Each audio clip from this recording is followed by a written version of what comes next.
There's a knock on the door. I open my eyes and blink around me in the dim light of the morning. It's still early. The only person I can imagine who would be up right now is Professor Grabiner. Did something happen? Did he need to talk to me? I tiptoe my way past the sleeping Ellen and Virginia and make my way to the doorway, peeking out. It's Tommy. Go away, I hiss. No, Tori, I need to talk to you. He grabs the door and I put my knee up against it to keep him from getting in. Well, I don't want to talk to you. Look, I made a mistake that day, he says. I came on too strong. You weren't ready, and I'm sorry. But you don't have to keep avoiding me. I miss you. I told you I didn't want to, I whisper. And I said I made a mistake, he whispers a little bit louder. There's something dark and angry in his voice, and it scares me. And I'm saying I don't really care. I try to push the door shut, but he holds it in place.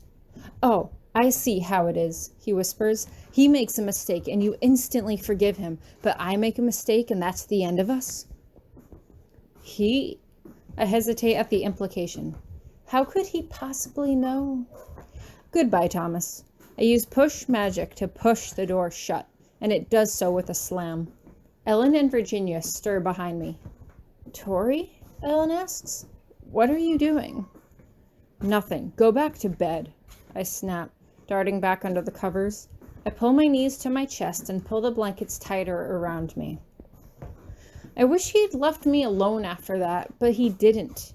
He started following me back and forth to class, always hanging a few feet behind me in the halls and then following me back to my dorm. I only went to get food if Ellen or Virginia happened to come with me. Otherwise, I just stayed in my room all day and all night. I knew I should tell someone what was going on, but I didn't know who to talk to. Ellen and Virginia didn't understand what I was going through, and I couldn't tell Professor Potsdam about it because I felt like she would just tell me to ignore him. And I couldn't tell Professor Grabiner because of how I felt about him. Maybe it was just better to keep everything to myself. But at the beginning of March, I started to show up to Grabiner's classes every day. I didn't really pay attention, and I didn't really look at him. I didn't talk to him before or after class, but I was always the last one to show up and the first one to leave. I didn't know why I was going there every day. I wasn't learning anything new, but at the same time, I just felt safer being near him. Even watching him yell and snap at people made me feel better than I had in ages.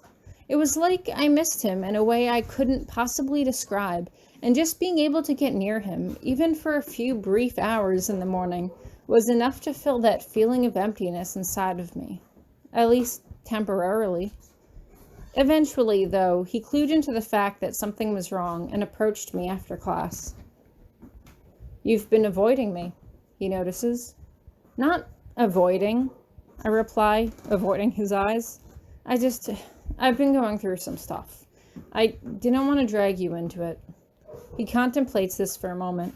Really, I'm fine. You don't need to worry about me. I take a breath in and out. I'm not a child. I can figure this out on my own.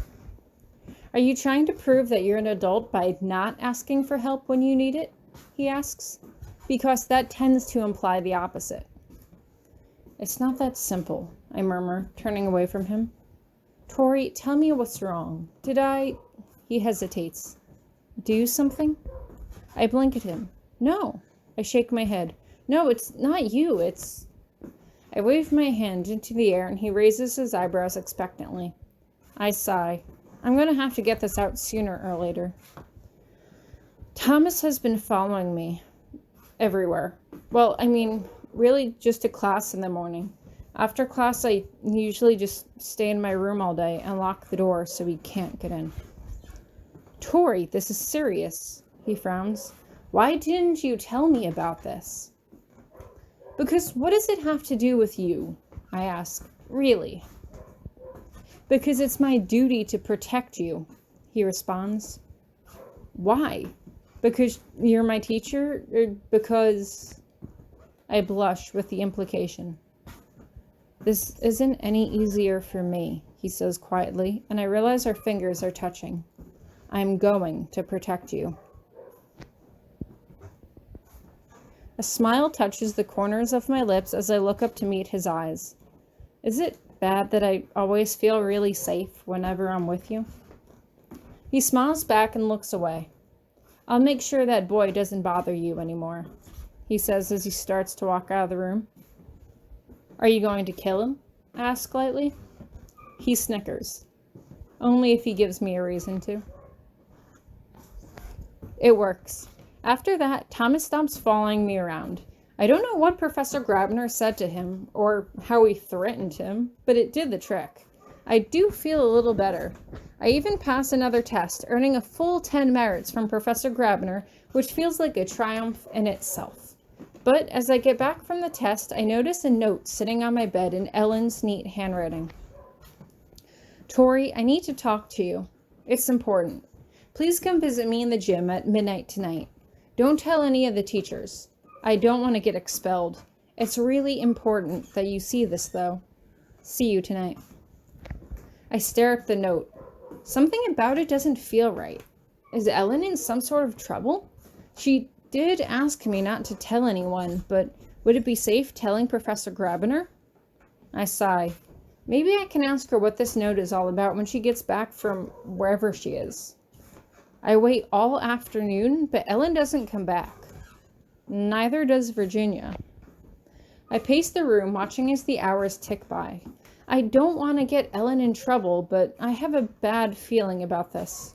As midnight approaches, I switch out of my robes and throw on jeans and a hoodie, clutching the stone around my neck to get closer to him. As soon as I can feel his heartbeat, I start to cast Far Speak. Hieronymous, listen to me. I don't know if you can hear me. Ellen wants me to meet her in the gym, but I think something's wrong.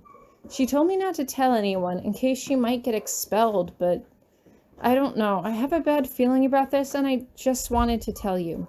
I know you'd probably tell me to stay put and keep myself out of danger, but she's my friend. I have to do this. It's probably nothing, but I just wanted you to know. I don't know what else to say. I feel like I should close it off with something dramatic, like, in case I don't make it back. But surely it's not that serious, right? But what could Ellen have found that she doesn't want any of the teachers to know about? Why is she and Virginia not been back all day? As I step outside and lock the door behind me, I can't help but notice that the campus feels too quiet. The wind blows ominously, and I feel as though there is a storm coming on as I make my way towards the gym. If Ellen wanted to make this any more mysterious, she has picked a perfect setting for it. I walk into the gym, my heart pounding into my throat as the door slides shut behind me. Ellen? I ask, walking into the center of the room. My sneakers echo and squeak against the gym floor. Ellen, I'm here. What's going on? The gym is dark and I pull up a ball of light in front of me. I can see a shadow move out of the corner of my eye and make my way towards the person standing there. Ellen? I ask tentatively. I can see the light settle on someone's face.